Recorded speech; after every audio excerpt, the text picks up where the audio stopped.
नमस्कार। Rajasthan high court के अंदर बहुत ही सबसे बड़ी वैकेंसी निकली है। 1700 पोस्टें, 1700 पोस्टों की बात कर रहे हैं। देखिए, ये पोस्टें पहले ही निकल चुकी थी, लेकिन कोरोना यानी कोविड-19 के कारण ये भर्ती के आवेदन बार बार इसमें पोस्टपोन होते गए।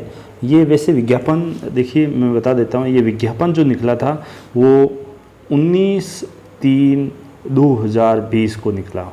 19/2/2020 को निकला। उसके बाद इसकी डेट हुई 19/20/3/2020 हुई। उसके बाद इसकी डेट बढ़ी 25/3/2020 हुई। यानी बार बार नोटिफिकेशन निकलता गया। मित्रों, आपका स्वागत है study point by Sohan sir YouTube channel पर। मैं आपको इस राजस्थान हाई कोर्ट की जो सबसे बड़ी वैकेंसी निकली, इसकी संपूर्ण जानकारी इस वीडियो के अंदर देने जा रहा हूं। आप इस चैनल पर नए हैं तो इस चैनल को सब्सक्राइब कर लेना और बेल आइकन को ज़रूर प्रेस करना, क्योंकि ये अभी जो वर्तमान में हमारा नोटिस आया है, इसमें 25/3/2004 को recruitment for the junior judicial के अंदर जो भी निकला था उसकी अब आप आवेदन करने की इसमें तिथि दी गई है। देखिए मित्रों, आपको यहाँ पर आवेदन करना है और आवेदन करने की ये तिथि है। देखिए, ऑनलाइन आवेदन करने की सीमा है 1/10/2020 यानी गुरुवार से 1/11/2020 तक आप कर सकते हैं 5:30 बजे। ऑनलाइन परीक्षा शुल्क जमा कराने की 1/10/2020 से आप 2/11/2020 तक जमा करा सकते हैं। अब इसकी संपूर्ण जानकारी है, मैं आगे आपको दे रहा हूँ। उसमें आप संपूर्ण जानकारी जो हमने पहले इसकी जो विज्ञापन जारी हुआ उस विज्ञापन के माध्यम से संपूर्ण जानकारी इस वीडियो में दे रहा हूँ। आप इस वीडियो को अंत तक बना रहिए। मैं इस वीडियो के अंदर आपको संपूर्ण जानकारी दूंगा, कैसे ऑनलाइन आवेदन करना है, कैसे ऑनलाइन आवेदन करना है, और इसके साथ साथ किस प्रकार से आपका क्या सिलेबस होगा और किस प्रकार से आपको रणनीति होकर पढ़ाई करनी है। तमाम जानकारी आपको इस वीडियो के अंदर दूंगा। इसके साथ साथ इसकी क्या योग्यताएं हैं, पूरा इसको डिस्क्राइब रूप से मैं समझाने जा रहा हूं। विज्ञापन के माध्यम से मैं पूरा स्पष्टीकरण दे देता हूं। राजस्थान उच्च न्यायालय के कनिष्ठ न्यायिक सहायक और राजस्थान राज्य विधिक सेवा प्राधिकरण और जिला विधिक सेवा प्राधिकरण में कनिष्ठ सहायक और राजस्थान राज्य न्यायिक अकादमी और राजस्थान जिला न्यायालयों में लिपिक ग्रेड 2 के रिक्त पदों पर ये वैकेंसी निकाली गई है। ये सीधी वैकेंसी है। तो मित्रों, इसे आप सीधा आवेदन कर सकते हैं। बहुत ही महत्वपूर्ण जानकारी मैं आपको दूंगा। ये इसमें 2 साल का प्रोबेशन काल है मित्रों, 2 साल का प्रोबेशन काल है, और 2 साल के प्रोबेशन काल में आपको 14,600 रुपये फिक्स पेमेंट मिलेगा। उसके बाद आपको प्रोबेशन काल पूर्ण होने के बाद L5 की श्रेणी में आपको 20,800 से यहाँ पर ये वेतनमान आपको 65,900 दे होगा। ठीक है मित्रों, बहुत ही महत्वपूर्ण जानकारी है, आपको इस वीडियो में आपको दूंगा। आप वीडियो को, यदि आप इस चैनल पर नए हैं तो इस चैनल को सब्सक्राइब कर लेना और बेल आइकन को ज़रूर प्रेस करना, क्योंकि हम इसी हाई कोर्ट के बारे में आपको पूरी तैयारी भी कराएंगे। जीके की बहुत ही निःशुल्क रूप से हैं, सभी कक्षाएं निःशुल्क रूप से उपलब्ध हैं इस चैनल पर, आप उससे ज्वाइन करिए। आपको क्या करना है मित्रों, देखिए ये जो राजस्थान हाई कोर्ट की जो वैकेंसी है वो हमारी इस वेबसाइट पर दी गई है। किस वेबसाइट पर? www.hcraj.nic.in पर उपलब्ध हैं। इसकी संपूर्ण जानकारी, वैसे दिशा निर्देश है वो पूरा विज्ञापन वे आपके सामने है, मैं उसको पूरा स्टेप बाय स्टेप पढ़ रहा हूँ। इसका जो आवेदन होगा वो ऑनलाइन ही होगा। इसको कोई भी विद्या मित्र ऑफलाइन आवेदन न करें, और आवेदन करते समय पूर्ण रूप से ये वीडियो ज़रूर देखें, जिससे कहीं आपकी त्रुटि न हो। ज़रूर देखें, सावधानी बरती जाएगी। मैं आपको पूरी जानकारी दूंगा किस प्रकार से आवेदन करना है। चलिए दोस्तों, आगे बताते हैं कि यहाँ पर आरक्षण का भी प्रावधान है कि इसके अंदर आपको आरक्षण के बारे में बात कर देता हूँ। जैसे ये आरक्षण जो जैसे TSP क्षेत्र है आपका, उस TSP क्षेत्र के रहने वाले लोगों को कुछ आरक्षण का प्रावधान भी दिया गया है। आरक्षण जैसे बांसवाड़ा, डूंगरपुर, प्रतापगढ़, ठीक है सर, और उसमें SC ST OBC के लिए भी आरक्षण दिया गया है। उसमें वहाँ के लोगों को ज़्यादा आरक्षण दिया जाएगा। जहाँ TSP एरिया में जो सीटें हैं उस TSP एरिया के लोगों को ज़्यादा प्राथमिकता मिलेगी। इसके अलावा विभिन्न जो कैटेगरीज़ हैं, जैसे बात करते हैं महिला में हम बात करें विधवा और विच्छिन्न महिला हैं, उनको भी आरक्षण दिया गया है। उसमें जो विधवाओं के और विच्छिन्न महिला की बात करते हैं तो उसमें SC SC ST, OBC और सभी कैटेगरी की जो आर्थिक रूप से कमज़ोर और जनरल कैटेगरी महिला है उनको वो भी आवेदन कर सकते हैं। उनका जो आरक्षण है, जिस प्रकार से हॉरिजॉन्टली आरक्षण उनको प्राप्त होता है, वो आरक्षण उनको प्राप्त होगा। इसके साथ साथ जो दिव्यांग हैं, personal of batch mark of disability, उनका भी आरक्षण यहाँ पर, उनकी भी सीटें हैं, उनको भी उनका कोडिंग उनको भी मिलेगी। जो दिव्यांगजन हैं, SC, ST, OBC जो भी कैटेगरी में आते हैं उनको भी यहाँ पर आरक्षण है। उनका आरक्षण हॉरिजॉन्टली आधार पर उनको प्राप्त होगा और उनकी भी सीटें यहाँ पर दी गई हैं, उसी आधार पर उनका चयन किया जाएगा। लेकिन ध्यान रखना, विकलांगता के लिए आपको पास एक प्रमाण पत्र होना चाहिए, सर्टिफिकेट ऑफ द डिसेबिलिटी का। ये आपको मेडिकल बोर्ड द्वारा जारी होगा और वो बोर्ड आपके पास होना चाहिए। ठीक है मित्रों, उसके बाद उत्कृष्ट जो खिलाड़ी हैं, उत्कृष्ट खिलाड़ी आउटस्टैंडिंग स्पोर्ट्स पर्सन रहे हैं, उनके लिए भी यहाँ पर सीटें रिक्त रखी गई हैं। उत्कृष्ट खिलाड़ियों को भी मौका दिया जाएगा, जैसे इंडियन ओलंपिक एसोसिएशन के अंदर, इंडियन स्कूल स्पोर्ट्स के अंदर, Indian Olympic association, Indian universities of association में अच्छी स्पर्धा प्राप्त की हैं। उस SC, ST, OBC सभी उत्कृष्ट प्रकार के जो खिलाड़ी हैं उनको भी यहाँ पर अवसर दिया जाएगा। उसके बाद दोस्तों आगे बढ़ते हैं, भूतपूर्व जो सैनिक हैं उनको भी यहाँ पर मौका दिया गया है। इसके अलावा राजस्थान राज्य के जो SC, ध्यान रखना, SC, ST, OBC, जनरल, महिला, यानी सभी प्रकार की जो कैटेगरीज हैं वो सभी आवेदन कर सकते हैं। ध्यान रखना, लेकिन दोस्तों ध्यान रखना कि जो अनुसूचित जाति और अनुसूचित जनजाति की और अन्य पिछड़ा वर्ग हैं और तो सक्षम प्राधिकारी द्वारा नियमानुसार जाति प्रमाण पत्र उनके पास जारी होना चाहिए। और आर्थिक रूप से जो कमजोर वर्ग के व्यक्ति हो उसको सक्षम प्राधिकारी द्वारा अनुसार जारी किया गया संपत्ति प्रमाण पत्र प्रस्तुत करना होगा, यानी इनकम सर्टिफिकेट प्रस्तुत करना होगा। इसके साथ साथ जो महिला अभ्यर्थी हैं, जो अनुसूचित जाति और अनुसूचित जनजाति की जो विवाहित महिला हैं, उनको आरक्षित का लाभ प्राप्त करने के लिए अपने पिता के नाम या निवास स्थान के आधार पर विविध प्रमाण पत्र अनुसार जाति प्रमाण पत्र प्रस्तुत करना होगा। यदि पति और उसके द्वारा जारी प्रमाण पत्र मान्य नहीं होगा। और जो अन्य पिछड़ा वर्ग और अति पिछड़ा वर्ग की विवाहित महिला हैं, उनको भी आरक्षित वर्ग का लाभ प्राप्त करने के लिए पिता और निवास स्थान और आय के आधार पर विविध प्रमाण पत्र जाति प्रमाण पत्र प्रस्तुत करना होगा उनको, यानी SC, ST और OBC, इनकी जो विवाहित महिलाएं हैं इन्हें अपने पिता के नाम से आय प्रमाण पत्र, पिता के नाम से जाति प्रमाण पत्र बनाना होगा। पिता के आधार पर ही जाति प्रमाण पत्र तय होगा, क्योंकि इनका आय और आय प्रमाण पत्र भी इन्हीं के आधार पर जारी होगा। जबकि ध्यान रखना, OBC के अंदर पति का नाम, निवास और आय का जाति प्रमाण पत्र मान्य नहीं होगा, ध्यान रख लेना। ठीक है मित्रों, उसके बाद बात करते हैं विधवा जो कैटेगरी है, उसमें पति की मृत्यु का प्रमाण पत्र प्रस्तुत करना होगा और विच्छिन्न महिला जो है उसको डिवोर्स का प्रमाण पत्र प्रस्तुत करना होगा। और सामान्य वर्ग के पदों के लिए आरक्षित वर्ग के अभ्यर्थियों को सामान्य वर्ग के अभ्यर्थी के रूप में पात्र होना आवश्यक है। ठीक है मित्रों, उसके बाद अपन बात करते हैं आगे मेरिट के आधार पर आपको किस तरह से आपका चयन होगा। सफल अभ्यर्थियों की मेरिट लिस्ट के अनुसार लिखित परीक्षा होगी और एक कंप्यूटर परीक्षा यानी गति परीक्षण दस्ता होगी।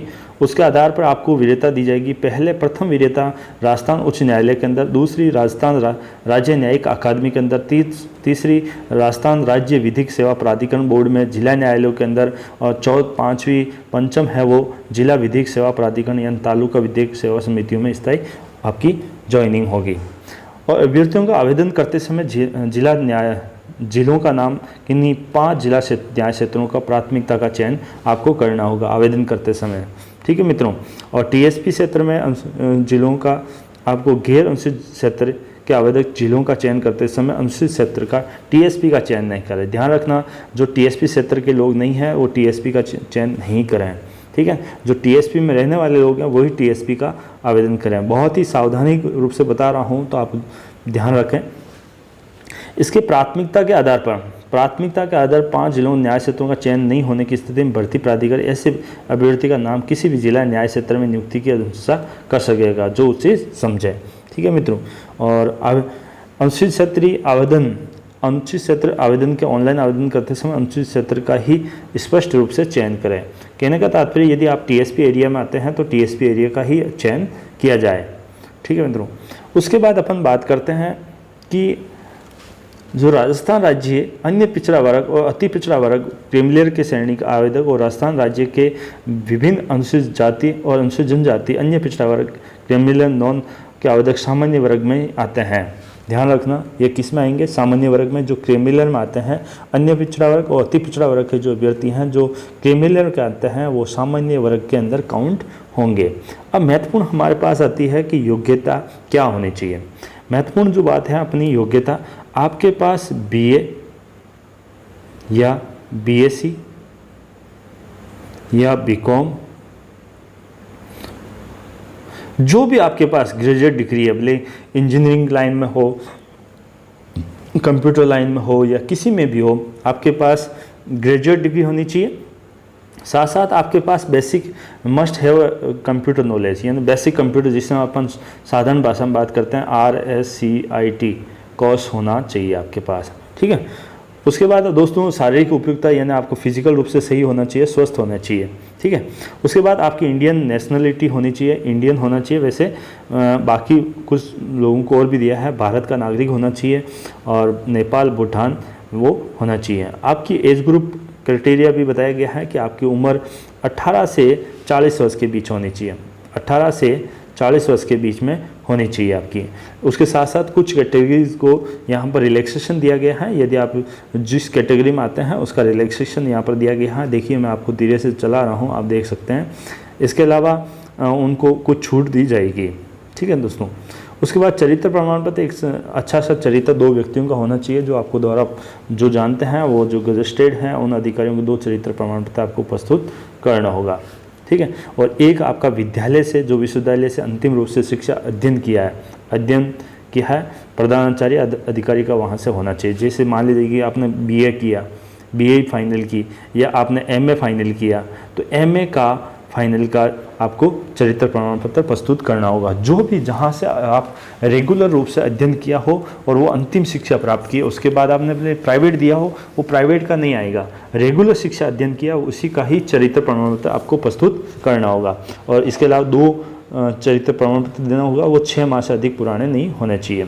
अब मित्रों देखिए, इसकी कुछ परीक्षा शुल्क रखी गई है। परीक्षा शुल्क क्या रखी गई है? परीक्षा शुल्क ये रखी गई है कि 500 रुपये है किसके? इस कैटेगरी में सामान्य वर्ग के, आर्थिक पिछड़ा रूप से कमजोर वर्ग के और अन्य पिछड़ा वर्ग के और अति पिछड़ा वर्ग के और राज्य के अन्य आवेदक, और जो SC ST और दिव्यांग हैं उनके लिए 350 रुपये ये फीस रखी गई है। फीस की वापसी नहीं होगी दोस्तों, ध्यान रखना। फीस एक बार दे दी गई है, उसकी वापसी नहीं होगी, उस वापसी का कोई नहीं ऑप्शन होगा। इसके अलावा आपके पास निर्योग्यताएं नहीं होनी चाहिए, जैसे आप कहीं पर कोई अपराध नहीं करना चाहिए, वो तमाम जानकारी है। उसके बाद आपकी देखिए परीक्षा की स्कीम यानी पाठ्यक्रम आपके पास होगा। द रिटन टेस्ट जो होगा उसके बारे में बात करते हैं। आपका एग्जाम होगा, the competitive exam shall be fail test ability candidate to the following subject. ठीक है मित्रों, इसमें आपका जो 300 नंबरों का होगा, और 300 नंबरों में पहला पार्ट हिंदी का होगा, दूसरा पार्ट इंग्लिश का होगा, तीसरा पार्ट आपका जनरल नॉलेज का होगा। ये 100 मैक्सिमम 100 मार्क्स का आएंगे। और इसमें SC ST जो कैंडिडेट है उसको कम से कम 120 नंबर लाना होंगे। अदर जो कैंडिडेट हैं 135 हैं। टोटल जो आपका टाइमिंग मिलेगा आपको 2 घंटे का मिलेगा। 2 घंटे के अंदर 100-300 यानी आपके पास कितने 300 मार्क्स से नंबर के ये क्वेश्चन आपके सामने आएंगे। इसके बाद रिटन टेस्ट होने के बाद ठीक है, इसमें मल्टीपल चॉइस के हैं। आपके सिलेबस आपके सामने है, देखिए मित्रों मल्टीपल चॉइस के हैं जिसमें 2 मार्क्स है प्रत्येक का। यानी इसका मतलब है कि ये हिंदी के भी 50 सवाल आएंगे, इसके भी 50 सवाल आएंगे और इसके भी 50 सवाल आएंगे टोटल। तो ये हमारे यदि 2 से मल्टीप्लाई करेंगे तो 300 नंबरों के ये हमारे हो जाएंगे टोटल। ठीक है मित्रों, ओमार शीट में देना होगा और नो नेगेटिव, ये ध्यान रखना, नो नेगेटिव मार्किंग है, नेगेटिव मार्किंग नहीं है, ध्यान रखना, बहुत ही महत्वपूर्ण है। जो भी साथी तैयारी कर रहे हैं वो ध्यान रखना, नो नेगेटिव मार्किंग है, नेगेटिव मार्किंग नहीं है इसमें। ठीक है मित्रों, बहुत ही महत्वपूर्ण, ये बहुत सारे साथी चूक जाते हैं। तो इसका मतलब है कि आपको अनिवार्य रूप से 150 के 150 सवाल आपको करने हैं। ठीक है मित्रों। उसके बाद बात करते हैं इसमें आपका जो सिलेबस दिया हुआ है उस सिलेबस के बारे में थोड़ा सा बात कर लेता हूँ। जैसे कि आपको हिंदी का जो सिलेबस है उस हिंदी में देखिए आपको सिलेबस इसका स्क्रीनशॉट ले सकते हैं इस वीडियो का, जिसमें आपको जैसे मैं आपको सामने निकाल चुका हूँ, आप इसका स्क्रीनशॉट ले सकते हो और इस सिलेबस को पढ़ सकते हैं। इसमें देखिए संधि है, संधि के भेद वगैरह, समास, उपसर्ग, प्रत्यय, पर्यायवाची शब्द, विपरीत, अनेकार्थ शब्द, ये सारी चीज़ें आपको पढ़नी होगी। उसके बाद आपको इंग्लिश के अंदर बात करें तो इंग्लिश के अंदर आप टेस्ट इसका स्क्रीनशॉट ले सकते हैं, इंग्लिश का भी आप इस प्रकार से स्क्रीनशॉट ले सकते हैं। ये सारे के सारे वीडियो, ये इसकी क्लासेस हमारे इस चैनल पर उपलब्ध हैं। आप इस चैनल को लगातार ज्वाइन करिए, आप इस चैनल को सब्सक्राइब कर लेना और बेल आइकन को जरूर प्रेस करना, जिससे आपको आने वाले हर वीडियो का नोटिफिकेशन आपको प्राप्त हो सकें। और ये हमारी क्लासें ले सकते हैं हम, देखिए हम करंट अफेयर मिल रही है आपको, ज्योग्राफी की मिल रही है, नेचुरल रिसोर्स, हिस्ट्री मिल रही है, पॉलिटिकल मिल रही है, कल्चर मिल रहा है, राजस्थान जीके की तमाम क्लासें आपको उपलब्ध होगी इस चैनल पर। आप इस चैनल को सब्सक्राइब कर लेना और बेल आइकन को जरूर प्रेस करना, जिससे आने वाला हर वीडियो का नोटिफिकेशन आपको प्राप्त हो सके। ठीक है मित्रों, और यदि इससे संबंधित और भी आपको कुछ समझ में नहीं आया तो हमारे कमेंट बॉक्स में कमेंट कर सकते हैं। इस वीडियो के डिस्क्रिप्शन में हमारे व्हाट्सएप नंबर का एक लिंक दे रखा है, उस चैनल पर जाकर उस डिस्क्रिप्शन में जाकर लिंक पर क्लिक करिए और हमारे व्हाट्सएप से हमारे को कोई भी सवाल कर सकते हैं। वैसे हमारे इस वीडियो के कमेंट बॉक्स में जाकर भी आप यदि कमेंट करेंगे तो आपको 24 आवर के अंदर आपके सवाल का रिप्लाई दे दिया जाएगा। ठीक है, धैर्य बनाए रखें। आगे बात कर लेते हैं दोस्तों, जैसे बी सेक्शन जिसमें हमारा बात करें टाइम, सेक्शन बी जिसमें रिटर्न कंप्यूटर टेस्ट होगा। इसमें क्या पहला स्पीड टेस्ट है जिसमें हिंदी और इंग्लिश है, 5-5 मिनट का समय है, 25 मैक्सिमम मार्क्स आपको प्राप्त करना। SC/ST को 20 हैं और बाकी कैंडिडेट को 22 हैं। सेकंड एफिशिएंसी टेस्ट 10 मिनट का है, 50 नंबर का है। SC/ST और PH के जो कैंडिडेट हैं उनको 20 और इनको 22 पास अधिक करना होगा।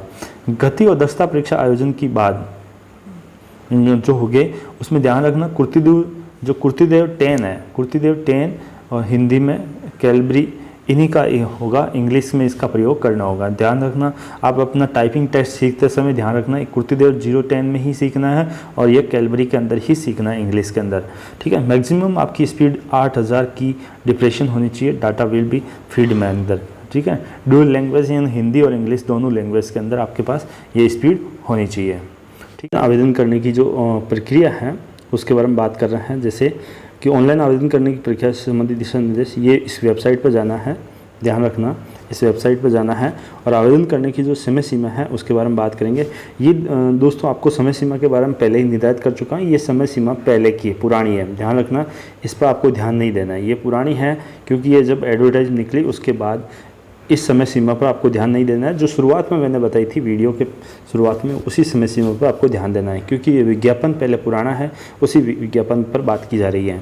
ठीक है मित्रों, आगे बात करते हैं।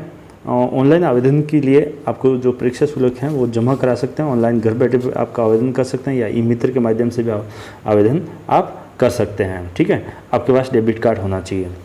आवेदक पूर्ण रूप से सावधानी से भरें, किसी भी प्रकार की त्रुटि नहीं भरें, बहुत ही सुसंगत रूप से भरें और अंतिम दिनांक से पहले पूरी जो प्रविष्टि हैं वो पूरी भर दें और उसके बाद किसी भी पत्र पर विचार नहीं किया जाएगा, ध्यान रखना। और जो एग्ज़ाम होंगे मित्रों वो एग्ज़ाम हमारे उच्च न्यायालय के लिखित परीक्षा स्थान जिला मुख्यालयों पर आयोजित किए जाएंगे। आवश्यकता होने पर उपखंड या तहसील स्तर मुख्यालयों पर भी आयोजित किया जा सकते हैं। लिखित परीक्षा एक से अधिक पारियों में आयोजित की जा सकती हैं। इसकी परीक्षा और माह के संबंध में सूचना यथोचित आपको पृथक से प्रसारित की जाएगी। परीक्षा के आयोजन के स्थान और माह और दिनांक का परिवर्तन का अधिकार राजस्थान उच्च न्यायालय को सुरक्षित है। ठीक है मित्रों, इस प्रकार से ये पूरा अधिकार सुरक्षित है। नो ऑब्जेक्शन, आप यदि पहले से किसी सेवारत हैं तो उसके लिए नो ऑब्जेक्शन का आपको सर्टिफिकेट देना पड़ेगा। ठीक है मित्रों, उसके बाद प्रवेश पत्र, आपको प्रवेश पत्र जो दिया जाएगा वो प्रवेश पत्र वेबसाइट से ही उपलब्ध करवाए जाएंगे, कोई भी डाक से नहीं भेजा जाएगा। ध्यान रखना मित्रों, आजकल डाक नहीं आती, ऑनलाइन ही आपको वेबसाइट से निकालना होगा। आपको इस चैनल के माध्यम से आप इस चैनल को सब्सक्राइब कर लेना और बेल आइकन को जरूर प्रेस कर लेना, जिससे इस चैनल के माध्यम से आपको सूचना दे दी जाएगी, आपके मोबाइल पर नोटिफिकेशन आ जाएगा कि आपके प्रवेश पत्र उपलब्ध करवा दिए गए हैं, तुरंत आपको डाउनलोड कर सकते हैं। आवेदक को सलाह दी जाती है कि राजस्थान उच्च न्यायालय की वेबसाइट को नियमित रूप से अवलोकन करते रहे। वैसे ठीक है मित्रों, इसी प्रकार से ये हमारी संपूर्ण जानकारी आपको दे दी गई है। इसके अलावा पेपर का मॉडल पेपर किस प्रकार से आएंगे उसकी उत्तर कुंजी भी आपको यहाँ पर इस वेबसाइट पर दी गई है। पेपर का मॉडल पेपर कैसा आएगा वो भी तमाम जानकारी इस पर दी गई है। ठीक है मित्रों, और इसके अलावा जो आवश्यक जो दस्तावेज चाहिए, मूल दस्तावेज, वो भी आपको चाहिए, जैसे 10वीं 12वीं की अंक तालिका। अब इसके लिए आपको मैं बता देता हूँ एक बार वापस, 10वीं की अंक तालिका चाहिए, 10वीं की अंक तालिका चाहिए, 12वीं की अंक तालिका चाहिए, BA की अंक तालिका चाहिए। इसके अलावा मूल निवास होना चाहिए आपके पास। इसके साथ साथ जाति प्रमाण पत्र होना चाहिए दोस्तों। इसके साथ साथ आपके पास आय प्रमाण पत्र होना चाहिए, आय प्रमाण पत्र होना चाहिए। इसके साथ आपके पास एक फ़ोटो होनी चाहिए, कलर रंगीन फ़ोटो होनी चाहिए। ठीक है, ये आवश्यक दस्तावेज हैं। इसके अलावा आपके पास आधार कार्ड होना चाहिए। ठीक है, आधार कार्ड या भामाशाह हो तो भामाशाह, ठीक है, कोई भी आई कार्ड, लेकिन आधार कार्ड अनिवार्य है। वैसे ये चीज़ें अनिवार्य, मेन चीज़ें ये अनिवार्य है। ठीक है मित्रों, ये अनिवार्य रूप से आपके पास उपलब्ध होनी चाहिए। ठीक है, और ये विज्ञापन, ये सीटें दिखाई गई हैं। आप चाहें तो इनको आराम से इस सीटों को देख सकते हैं और इसका स्क्रीनशॉट लेकर आप आवेदन कर सकते हैं। कहाँ पर आपको आवेदन करना है वो आप जिला मुख्यालय चूज कर सकते हैं। जिस जिला मुख्यालय में ज़्यादा सीटें हैं उस जिला मुख्यालय में आप आवेदन कर सकते हैं। इसका स्क्रीनशॉट ले सकते हैं और देख सकते हैं और आप आवेदन कर सकते हैं।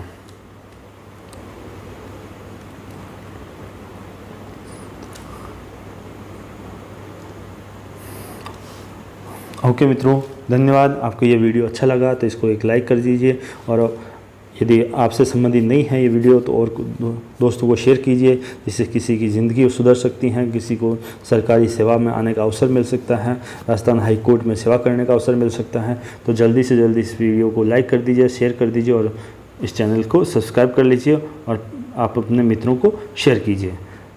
धन्यवाद। जय हिंद, जय भारत।